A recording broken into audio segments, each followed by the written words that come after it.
పార్లమెంట్లో మహిళా రిజర్వేషన్ బిల్లును కాంగ్రెస్ నేతృత్వంలోని విపక్షాలు అడ్డుకోవడంపై సీఎం చంద్రబాబు మండిపడ్డారు. ఈ బిల్లును అడ్డుకోవడం ద్వారా మహిళా సాధికారత దిశగా భారతదేశం వేయాల్సిన చారిత్రక అడుగును అడ్డుకున్నాయని అన్నారు. సమాన గొంతుక, సరైన ప్రాతినిధ్యం కోరుకుంటున్న కోట్లాది మంది భారతీయ మహిళలకు విపక్షాలు ద్రోహం చేశాయని ఎక్స్లో ఆరోపించారు. నియోజకవర్గాల పునర్విభజన, రాజ్యాంగ సవరణ బిల్లును ఓడించడం ద్వారా ప్రతిపక్ష పార్టీలు దేశానికి గొప్ప అపకారం చేశాయన్నారు. 2026 తర్వాత నిర్వహించే జనాభా లెక్కల అనంతరం ఆర్టికల్ 81 కింద విభజించిన స్తంభన ముగియనున్న నేపథ్యంలో ఇకపై కేవలం జనాభా ఆధారంగానే సీట్ల పంపిణీని పునఃసమీక్షించనున్నారు అన్నారు. ఇక దీంతో దక్షిణాది, ఈశాన్య, చిన్న రాష్ట్రాల ప్రాతినిధ్యం తగ్గిపోయే ప్రమాదం ఉందన్నారు.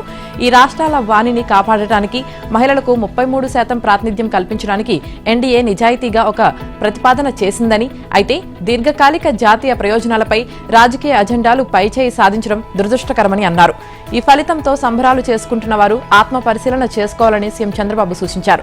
సముచిత ప్రాతినిధ్యం కోసం ఒక న్యాయబద్ధమైన, రాజ్యాంగపరమైన రక్షణను పొందే అవకాశం మనం కోల్పోయామని ఆ పోస్టులో చంద్రబాబు ఆవేదన వ్యక్తం చేశారు. ముఖ్యమంత్రి చంద్రబాబు నాయుడు ఇవాళ తూర్పుగోదావరి జిల్లా నిడదవోలులో పర్యటించనున్నారు. ఉదయం 10 గంటలకు ఉండవల్లి నుంచి హెలికాప్టర్లో బయలుదేరి 11 గంటలకు నిడదవోలు సెయింట్ అంబ్రోస్ స్కూల్ దగ్గర ఏర్పాటు చేసిన హెలీప్యాడ్ కు చేరుకుంటారు. అనంతరం రోడ్డు మార్గాన 11:20 సింగవరం రోడ్లో ఏర్పాటు చేసిన ప్రజావేదిక వద్దకు చేరుకుంటారు. ప్రజావేదిక నుంచి 1:50 మాలకోడు చెరువు వద్ద 2:20 స్వచ్ఛాంధ్ర స్వర్ణాంధ్ర కార్యక్రమంలో పాల్గొంటారు. చెరువు ఆధునీకరణ పనులు ప్రారంభిస్తారు.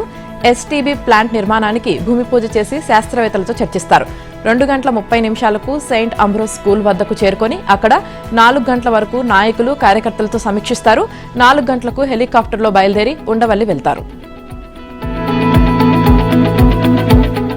రాష్ట్రంలో జూన్ కల్లా 100% చెత్త క్లియర్ చేయాలని సీఎం చంద్రబాబు ఆదేశించారు.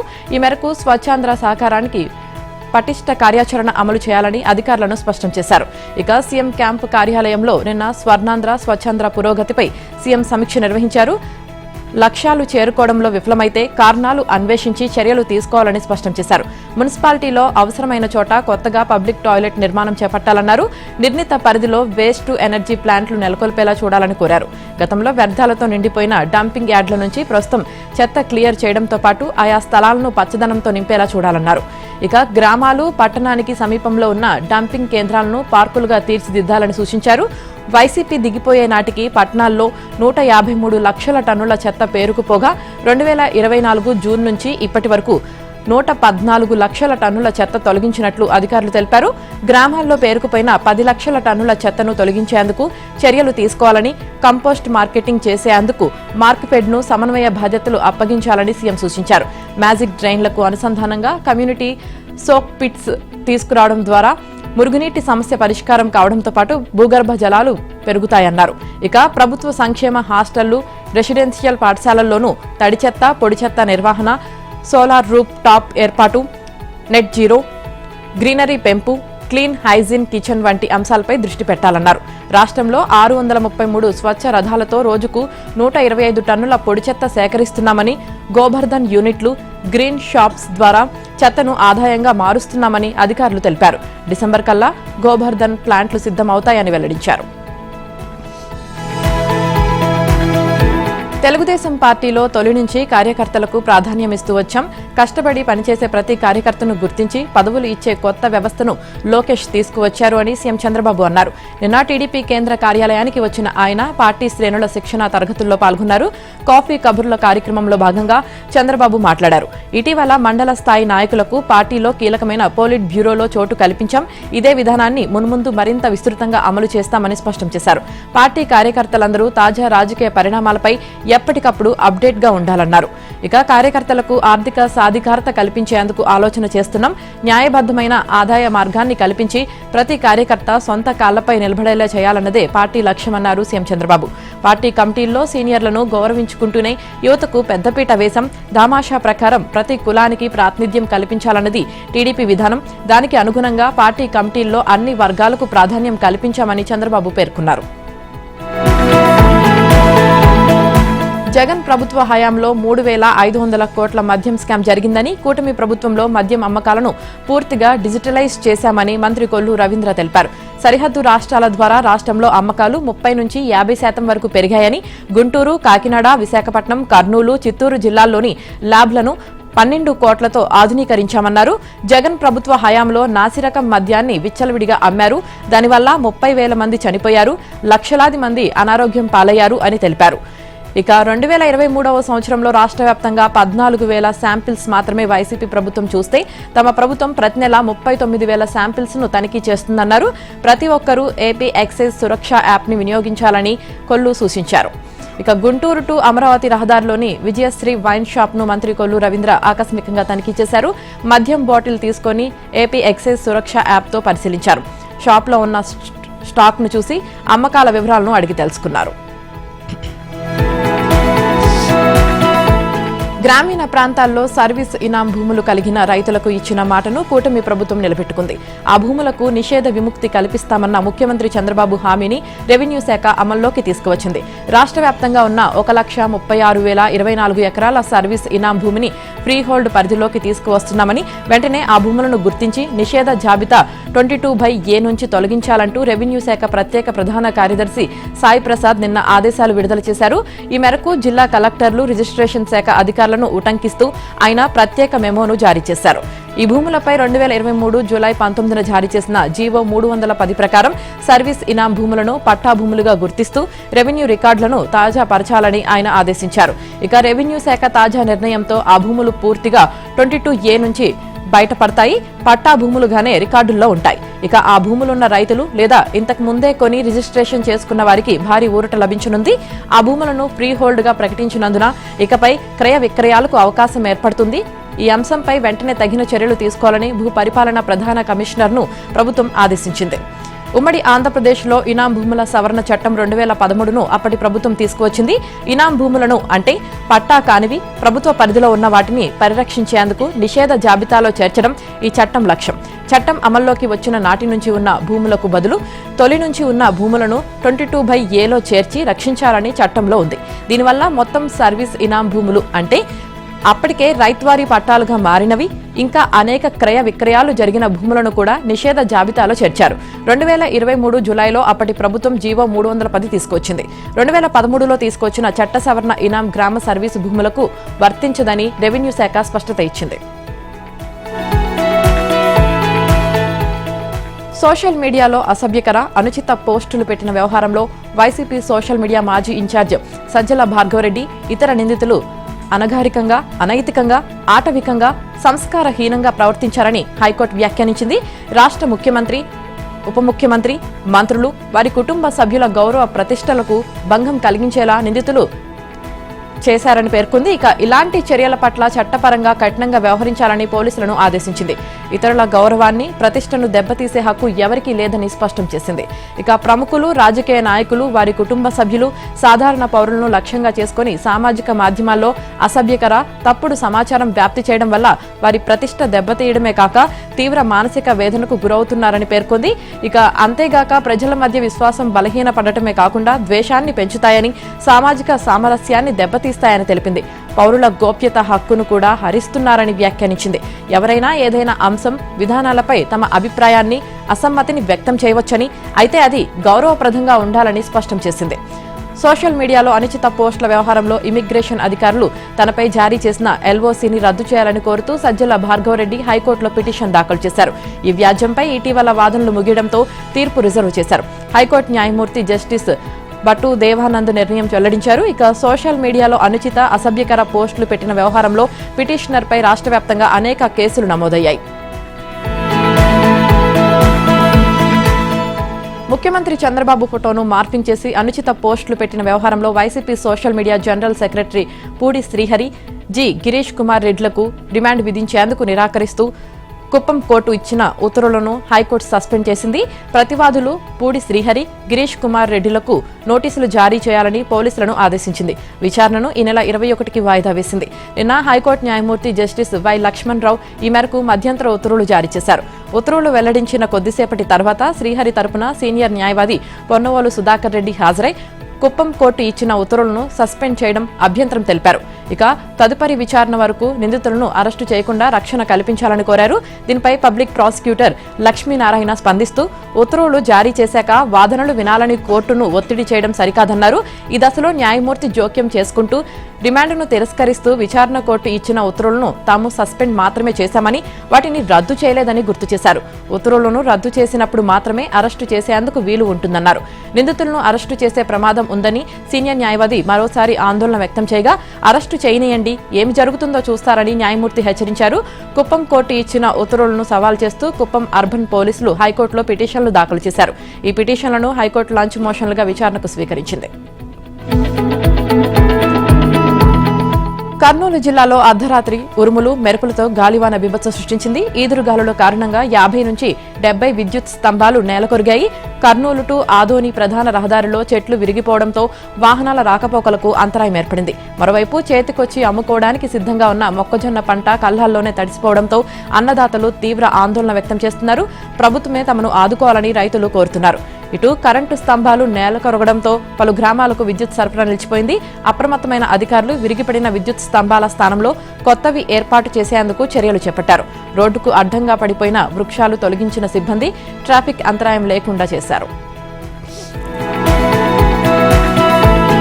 లోక్సభలో 131వ రాజ్యాంగ సవరణ బిల్లు వీగిపోవడంపై రాష్ట్ర ముఖ్యమంత్రి రేవంత్ రెడ్డి హర్షం వ్యక్తం చేశారు.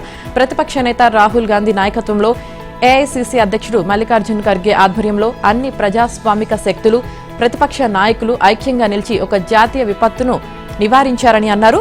చరిత్రలో ఎప్పటికీ గుర్తుండిపోయే రోజు అని ఎక్స్లో రేవంత్ పేర్కొన్నారు. ఈ నల్ల బిల్లులను ఓడించేందుకు అగ్ని పరీక్ష లాంటి పరిస్థితుల్లోనూ ఐక్యంగా నిలిచి పోరాడిన వివిధ మిత్రపక్షాల నాయకులకు కృతజ్ఞతలు తెలుపుతున్నానని చెప్పారు. ఎంకే స్టాలిన్, మమతా బెనర్జీ, అఖిలేష్ యాదవ్, శరద్ పవార్, ఉద్దవ్ ఠాక్రే, లాలూ ప్రసాద్ యాదవ్, హేమంత్ సోరెన్, కేజ్రీవాల్, కమ్యూనిస్టు పార్టీల నేతలకు రేవంత్ రెడ్డి కృతజ్ఞతలు తెలిపారు. 131వ రాజ్యాంగ సవరణ బిల్లు వీగిపోవడం ప్రజాస్వామ్య చరిత్రలో కీలక ఘట్టంగా నిలిచిపోతుందని మంత్రి పొంగిలేటి శ్రీనివాసరెడ్డి అన్నారు. ప్రజాస్వామ్యాన్ని కాపాడే శక్తులు ఏకమైతే ఎలాంటి దురుద్దేశపు చట్టాలనైనా అడ్డుకోవచ్చని ఈ పరిణామం రుజువు చేసిందని ఒక ప్రకటనలో పేర్కొన్నారు. మహిళా రిజర్వేషన్ బిల్లును అమలు చేయాలనే చిత్తశుద్ది బీజేపీ ప్రభుత్వానికి లేదని మంత్రి పొన్నం ప్రభాకర్ అన్నారు. మహిళా రిజర్వేషన్లో ఓబీసీ రిజర్వేషన్ అమలు చేయాలని తమ పార్టీ డిమాండ్ చేసిందని చెప్పారు. సంపన్నులే కాకుండా సామాన్య మహిళలు రాజకీయాల్లోకి రావాలనేదే కాంగ్రెస్ పార్టీ ఉద్దేశమన్నారు. కానీ తమ డిమాండ్లను పట్టించుకోకుండా కేంద్రం మొండిగా వ్యవహరించిందని ఆరోపించారు. ప్రస్తుత యాసంగి సీజన్లో తెలంగాణ నుంచి 30 లక్షల టన్నుల ఉప్పుడు బియ్యాన్ని సేకరించాలని సీఎం రేవంత్ రెడ్డి, మంత్రి ఉత్తమ్ కుమార్ రెడ్డి కేంద్ర ప్రభుత్వాన్ని కోరారు. ఈ మేరకు ఢిల్లీలో నిన్న కేంద్ర మంత్రి ప్రహ్లాద్ జోషిని కలిసి వినతిపత్రం సమర్పించారు. దేశవ్యాప్తంగా బాయిల్డ్ రైస్ కు డిమాండ్ ఉన్నందున సరఫరా పెంచాలని ఇటీవల కేంద్ర ఆహార, ప్రజా పంపిణీ విభాగం అధికారులు సూచించిన విషయాన్ని కేంద్ర మంత్రికి గుర్తు చేశారు. తెలంగాణలో యాసంగి సీజన్లో 90 లక్షల టన్నుల ధాన్యం ఉత్పత్తి అవుతుందని, ఈ ధాన్యం బాయిల్డ్ రైస్ మిల్లింగ్ కు అనుకూలంగా ఉంటుందని చెప్పారు. ఇక ఈ నేపథ్యంలో యాసంగి పంటకు సంబంధించి మొత్తం 30 లక్షల టన్నుల ఉప్పుడు బియ్యం, 5 లక్షల టన్నుల ముడి బియ్యం సరఫరా చేసేందుకు సిద్ధంగా ఉన్నామని తెలియజేశారు.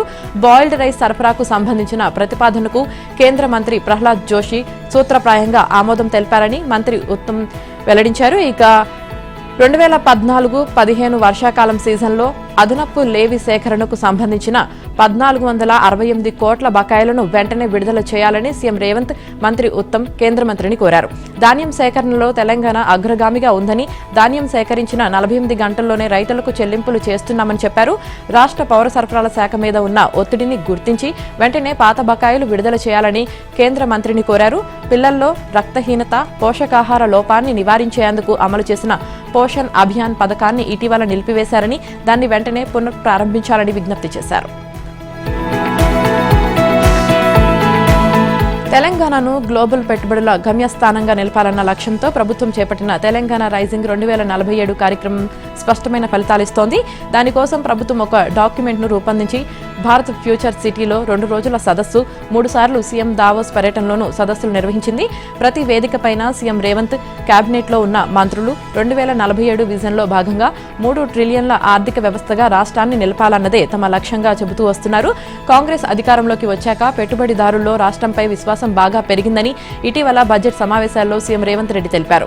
ఇక అందుకు అనుగుణంగానే మొత్తం 3.82 లక్షల కోట్లకు పైగా పెట్టుబడులకు సంబంధించి ఒప్పందాలు కుదిరినట్లు పరిశ్రమల శాఖ మంత్రి దుద్దిళ్ల శ్రీధర్ బాబు వెల్లడించారు. ఈ పెట్టుబడులు కేవలం ఒప్పందాల స్థాయిలోనే కాకుండా అమలు దశలోకి వేగంగా అడుగులు వేస్తున్నాయి.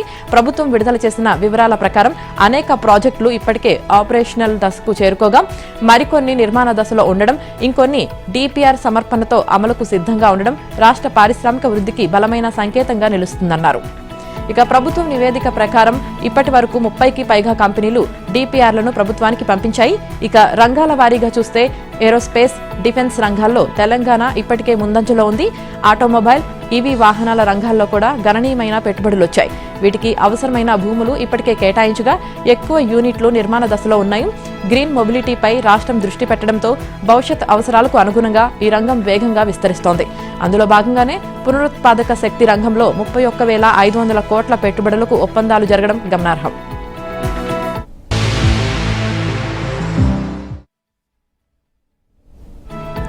కాళేశ్వరం ఎత్తిపోతల పథకంలోని మేడిగడ్డ, అన్నారం, సుందిళ్ల బ్యారేజీలను పునరుద్ధరించాలని నిర్ణయించిన ప్రభుత్వం ఇందుకు సంబంధించి కీలక నిర్ణయం తీసుకుంది. ముందుగా బ్యారేజీల వైఫల్యానికి కారణాలు తెలుసుకోవడానికి పరీక్షలు చేయాలని నిర్ణయించింది. ఆపై బ్యారేజీల పునరుద్ధరణ కోసం అవసరమైన డిజైన్లు, డ్రాయింగ్లు చేయించనుంది. అనంతరం పునరుద్ధరణ పనులు చేపట్టనుంది. ఇందుకోసం 9 మంది అధికారులతో సమన్వయ కమిటీని ఏర్పాటు చేసింది. ఈ కమిటీకి టనలింగ్ విభాగం కార్యదర్శి పరీక్షిత్ మెహ్రా చైర్మన్ గా వ్యవహరించనున్నారు. ఈ మేరకు నీటిపారుదల శాఖ కార్యదర్శి ఈ శ్రీధర్ మెమో జారీ చేశారు. ఇక 3 బ్యారేజీల్లో పరీక్షలన్నీ మే 30వ తేదీలోగా పూర్తి చేయాలని ఆదేశించారు. ఆ పరీక్షల నివేదిక ఆధారంగా ఆఫ్రీ ఇండియా సంస్థతో పునరుద్ధరణ డిజైన్లను సిద్ధం చేయించడం, ఆ డిజైన్లకు జాతీయ ఆనకట్టల భద్రతా సంస్థ, కేంద్ర జలవనరుల సంఘం ఆమోదం తీసుకోవడం ఈ కమిటీ బాధ్యత. భూ భౌతిక, భూ సాంకేతిక పరీక్షల పురోగతిపై ప్రతి సోమ, గురువారాల్లో నీటిపారుదల శాఖ మంత్రి ఉత్తమ్ కుమార్ రెడ్డికి సమగ్ర నివేదిక అందించాల్సి ఉంటుంది. మహిళలకు చట్టసభల్లో 33% రిజర్వేషన్ల కోసం కేంద్రం ప్రవేశపెట్టిన రాజ్యాంగ సవరణ బిల్లును వ్యతిరేకించిన కాంగ్రెస్ కు వారి ఉసురు తగిలి తీరుతుందని బీజేపీ రాష్ట్ర అధ్యక్షుడు ఎన్ రామచంద్రరావు స్పష్టం చేశారు. లోక్సభలో నిన్న జరిగిన ఘటన చరిత్రలో బ్లాక్ డేగా మిగిలిపోతుందన్నారు. ఈ సవరణ బిల్లును వ్యతిరేకించినందుకు గాను రాష్ట్ర మహిళలు కాంగ్రెస్ నాయకులను తరిమి కొట్టాలని రామచంద్రరావు పిలుపునిచ్చారు. ఇక ప్రధాని మోదీ సామాన్య మహిళలకు రాజకీయ అధికారం కల్పించేందుకు ప్రయత్నం చేస్తే కాంగ్రెస్ పార్టీ వ్యతిరేకించి వారికి అన్యాయం చేసిందని మండిపడ్డారు. ఇందుకుగాను మహిళలు ఆ పార్టీని శిక్షించాలని విజ్ఞప్తి చేశారు. ముస్లిం మహిళలకు రిజర్వేషన్ లేదన్న కారణంతో మహిళా రిజర్వేషన్ బిల్లును వ్యతిరేకిస్తున్నట్లు రాహుల్ ప్రకటించడం దారుణమని అన్నారు. మహిళా బిల్లును అడ్డుకోవడం ద్వారా కాంగ్రెస్ మరోసారి తన వక్రబుద్ధిని బయట పెట్టుకుందని కేంద్ర మంత్రి కిషన్ రెడ్డి పేర్కొన్నారు. 10 ఏళ్లు బీఆర్ఎస్ అధికారంలో ఉన్నప్పుడు కేటీఆర్ ప్రజల్లోకి పోలేదు, అందుకే ఇప్పుడు వారిని చూసేందుకు పాదయాత్ర చేస్తా అంటున్నాడు అనుకుంటున్నా అని తెలంగాణ జాగృతి అధ్యక్షురాలు కల్వకుంట్ల కవిత అభిప్రాయపడ్డారు. తనకు ఏదైనా శని ఉంటే పోవడం కోసమే తాను వారణాసి వెళ్లి పూజలు చేశానని తెలిపారు. తాను ప్రారంభించే పార్టీ విజయం సాధించాలని కోరుకున్నా అన్నారు. కొందరు బీఆర్ఎస్ మాజీ ఎమ్మెల్యేలు తనను కలిశారని, వారి పేర్లు వెల్లడించనని తెలిపారు. ఇక తనను పార్టీ నుంచి సస్పెండ్ చేశారు కాబట్టే బీఆర్ఎస్ ను టార్గెట్ చేశారని, ఇప్పుడు అధికార పార్టీపై మాట్లాడుతున్నానని ఆమె పేర్కొన్నారు. ఇక డీలిమిటేషన్ తో మహిళా బిల్లును కలపడం వల్లే లోక్సభలో వీగిపోయిందని, ఈ అంశంలో మహిళలను బీజేపీ వంచిందని కవిత మండిపడ్డారు. 2027 జనగణనలో ఓబీసీలను లెక్కించి దాని ఆధారంగా మహిళా రిజర్వేషన్లు కల్పించాలని కోరారు. ప్రతిపక్షాలు అడ్డుకుంటాయనే స్పష్టమైన అవగాహన ఉన్నప్పటికీ బీజేపీ కుట్రపూరితంగా 2 బిల్లులను కలిపి పార్లమెంటు ముందు తెచ్చిందన్నారు. ఇక తెలంగాణ, ఆంధ్ర బిడ్డలు బీజేపీ మోసాన్ని గుర్తించాలన్నారు. ఈ నెల 25వ తేదీ కొత్త పార్టీ ఆవిర్భావం రోజున ఆమె తెలంగాణ అమరవీరుల స్తూపానికి నివాళులర్పించనున్నారు. మహిళలకు రిజర్వేషన్లు కల్పిస్తూ నియోజకవర్గాల పునర్విభజన జరిగితే దేశంలో కొత్త నాయకత్వం వస్తుందేమోనన్న భయం విపక్షాల్లో ఉందని కేంద్ర మంత్రి కిషన్ రెడ్డి ఎద్దేవా చేశారు. మహిళా రిజర్వేషన్లు అమలు, సీట్ల పెంపుతో తరతరాలుగా ఉన్న ప్రాబల్యం తగ్గుతుందని కొందరిలో భయం నెలకొందన్నారు. సీఎం రేవంత్ చెబుతున్నది మజ్లిస్, కాంగ్రెస్ హైబ్రిడ్ ఫార్ములా అని విమర్శించారు. ప్రధాని మోదీ ఇచ్చిన ఫార్ములాతో దక్షిణాదికి న్యాయమా, అన్యాయమా అనే అంశంపై చర్చించేందుకు సిద్ధమేనా అని ప్రతిపక్షాలకు సవాల్ విసిరారు. ఇక అన్ని రాష్ట్రాలకు సమాన నిష్పత్తిలో సీట్లు పెరిగేలా ప్రజల ఆకాంక్షలకు అనుగుణంగా సర్వ సమాన న్యాయంతో మోదీ ఫార్ములా సిద్ధం చేశారని పేర్కొన్నారు. రాష్ట్ర విభజనపై తాను చేసిన వ్యాఖ్యలు తప్పేనని బీజేపీ ఎంపీ తేజస్వి సూర్య లోక్సభలోనే ఒప్పుకున్నారని, తాను సైతం తప్పైందని చెప్పానని అన్నారు. మహిళలకు రిజర్వేషన్లు ఉండొద్దని మొదటి నుంచి మజ్లిస్ వ్యతిరేకిస్తుందని అన్నారు. రిజర్వేషన్ల సీట్లలో ముస్లిం మహిళలు కార్పొరేటర్గా గెలిచినా వారిని ఇంటి నుంచి బయటకు రానివ్వరు, వారికి ఎటువంటి హక్కులు దక్కనియరు, మహిళలు వంటింటి కుందేలుగా, పిల్లలు కనే మిషన్లుగా మాత్రమే ఉండాలనేది మజ్లిస్ ఆలోచన అని అన్నారు. ఈ హైబ్రిడ్ ఫార్ములాను మజ్లిస్ రూపొందించింది. అందుకే అసదుద్దీన్ కూడా పార్లమెంట్లో రేవంత్ రెడ్డి ఫార్ములాను ప్రశంసించారు అని పేర్కొన్నారు.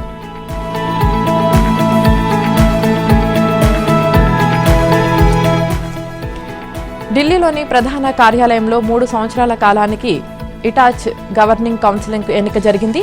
ఇంజనీరింగ్ వేదకుమార్ ఇటాచ్ కార్యవర్గానికి ఎన్నికయ్యారు. ఇక ఈ సందర్భంగా సంస్థ చైర్మన్ శ్రీ అశోక్ సింగ్ ఠాకూర్, సభ్యులు రవీంద్ర సింగ్ ప్రకటించారు. ఆయన అనుభవం, అంకిత భావానికి గుర్తింపుగా ఈ పదవి నిలుస్తుందన్నారు.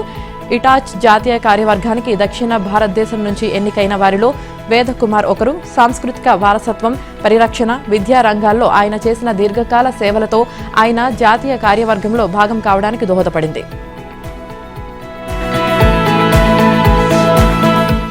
మహిళా లోకానికి వెంటనే అందాల్సిన రిజర్వేషన్లు బీజేపీ కుటీల రాజకీయాల వల్లే దూరమయ్యాయని బీఆర్ఎస్ వర్కింగ్ ప్రెసిడెంట్ కేటీఆర్ ఆరోపించారు.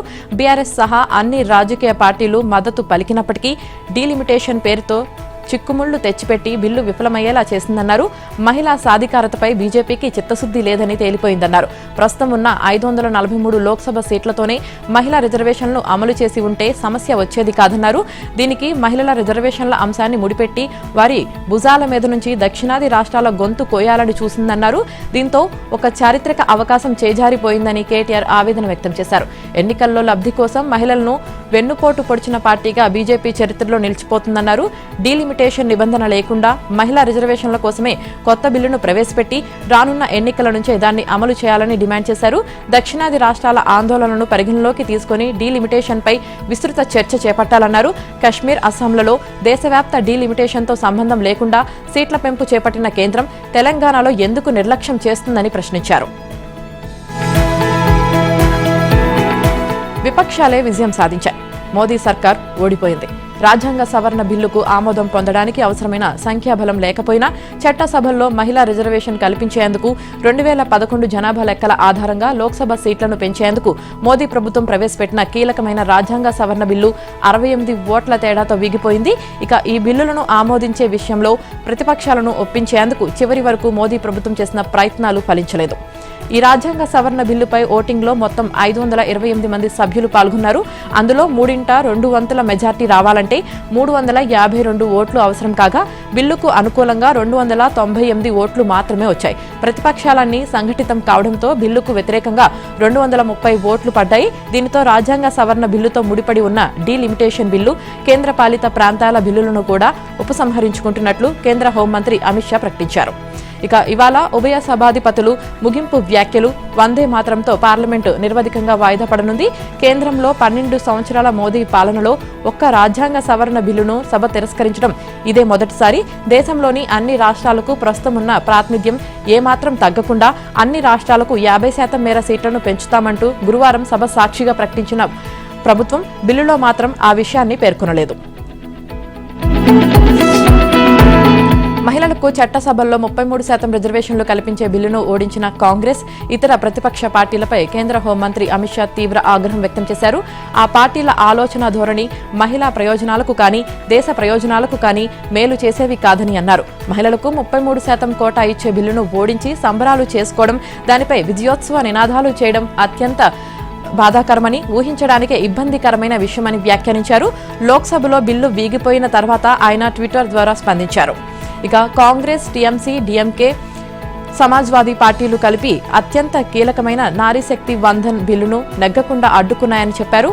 ఈ దేశ మహిళలు తమ హక్కైన 33% రిజర్వేషన్ను లోక్సభలో, రాష్ట్రాల విధాన సభల్లో అందుకోలేని పరిస్థితి ఏర్పడిందని అన్నారు. కాంగ్రెస్, దాని మిత్రపక్షాలు మహిళా బిల్లుకు గండి కొట్టడం ఇదే మొదటిసారి కాదని చెప్పారు.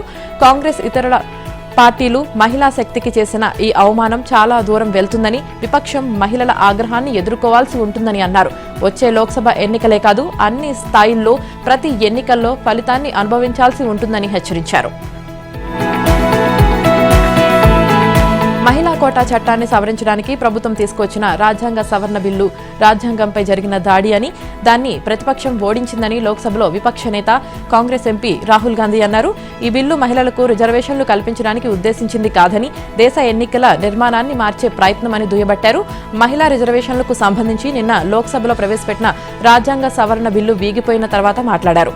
ఇక పార్లమెంట్లో మహిళలకు రిజర్వేషన్లపై మోదీకి నిజంగా చిత్తశుద్ధి ఉంటే ఆయన 2023 నాటి చట్టాన్ని తీసుకురావాలని, అప్పుడు ప్రతిపక్షాలు దానికి బేషరతుగా మద్దతు ఇస్తాయని స్పష్టం చేశారు.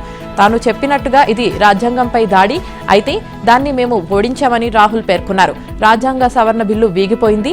మహిళల పేరుతో రాజ్యాంగాన్ని విచ్ఛిన్నం చేయడానికి వారు రాజ్యాంగ విరుద్ధమైన ట్రిక్ ను ఉపయోగించారు అని ఎక్స్ లో హిందీలో ఒక పోస్ట్ పెట్టారు.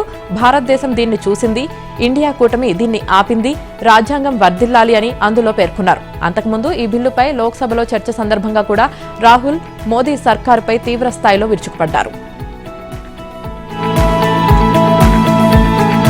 ప్రపంచానికి ఇరాన్ శుభవార్త చెప్పింది. హర్ముజ్ జలసంధిని పూర్తిగా తెరుస్తున్నట్లు నిన్న ప్రకటించింది. ఇరాన్, అమెరికా మధ్య కాల్పుల విరమణ ఒప్పందం కొనసాగుతుండడం, అటు ఇజ్రాయెల్, లెబనాన్ల మధ్య కూడా గురువారం కాల్పుల విరమణ ఒప్పందం కుదరటంతో హర్ముజ్ జలసంధిని పూర్తిగా తెరుస్తున్నట్లు ఇరాన్ విదేశాంగ మంత్రి అబ్బాస్ ఎక్స్ వేదికగా వెల్లడించారు. ఇక లెబనాన్లో కాల్పుల విరమణ ఒప్పందం కుదిరినందున వాణిజ్య నౌకల రాకపోకల కోసం హర్ముజ్ జలసంధిని పూర్తిగా తెరుస్తున్నాం. కాల్పుల విరమణ కొనసాగినంత కాలం ఇది అమల్లో ఉంటుంది. ఇక ఇరాన్ నౌకాయాన విభాగం ఇప్పటికే సూచించిన మార్గంలో వాణిజ్య నౌకలు రాకపోకలు సాగించాలని సూచించారు. ఈ ప్రకటన వచ్చిన వెంటనే అమెరికా అధ్యక్షుడు డొనాల్డ్ ట్రంప్ స్పందించారు. హర్ముజ్ జలసంధిని ఇరాన్ ఇప్పుడే పూర్తిగా తెరిచింది. ఇక ఆ మార్గంలో నౌకలు స్వేచ్ఛగా వెళ్తాయి. ఇరాన్ కు ధన్యవాదాలు అని ట్రూత్ సోషల్లో పోస్ట్ పెట్టారు.